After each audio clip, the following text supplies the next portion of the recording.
ഞാനും എസ് പിയും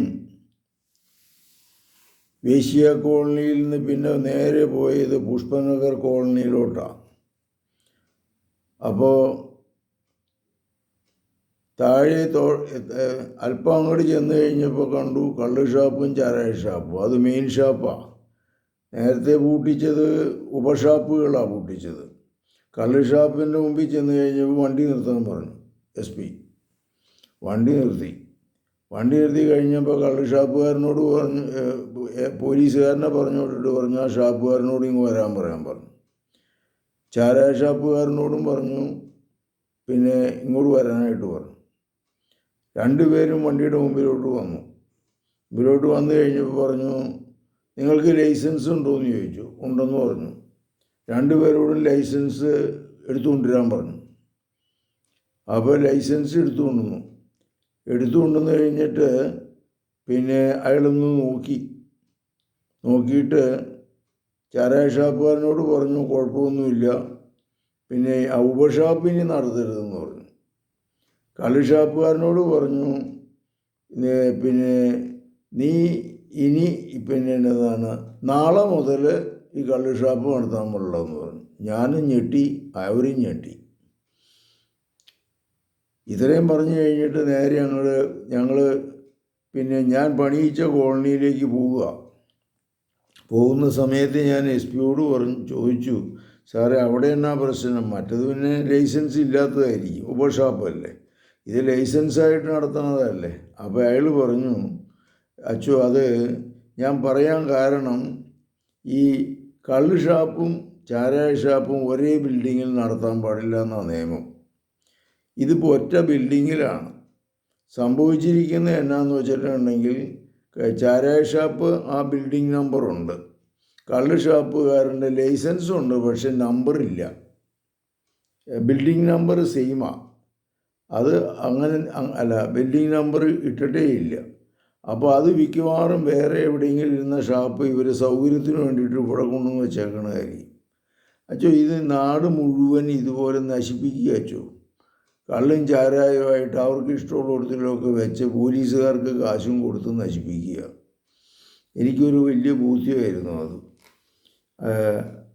അങ്ങനെ ആ കള്ള് ഷാപ്പും പൂട്ടി,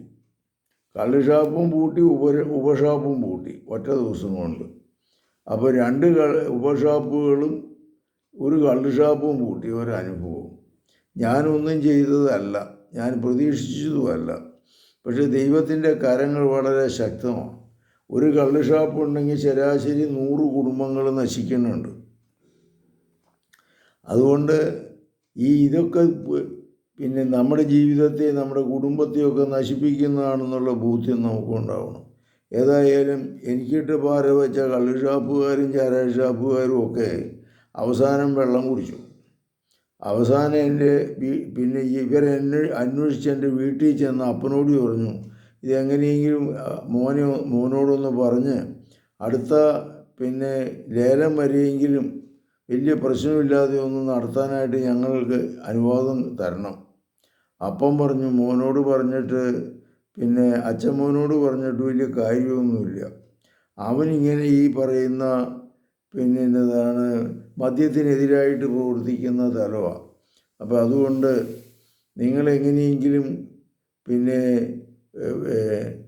ഈ അവനുമായിട്ടൊന്ന് സംസാരിക്കുമെന്ന് പറഞ്ഞു. പിന്നെ ഇവരെ എൻ്റെ അടുത്ത് വന്നു, പിന്നെ കള്ള് ഷാപ്പുകാരനെ എൻ്റെ അടുത്ത് വന്നു. അച്ചോ ക്ഷമിക്കണം അച്ചോ, കാരണം അച്ഛനെതിരായിട്ട് ഞാൻ ചിലതൊക്കെ പ്രവർത്തിച്ചു പോയി. ഇനി എങ്ങനെയെങ്കിലും ഞങ്ങൾക്ക് ഈ പിന്നെ മാർച്ച് മാസം വരെയെങ്കിലും ഒന്ന് നടത്താനായിട്ട് എസ് പിയോട് പറഞ്ഞ് പിന്നെ പൂട്ടിക്കാതെ ഒന്ന് നോക്കണമെന്ന് പറഞ്ഞു.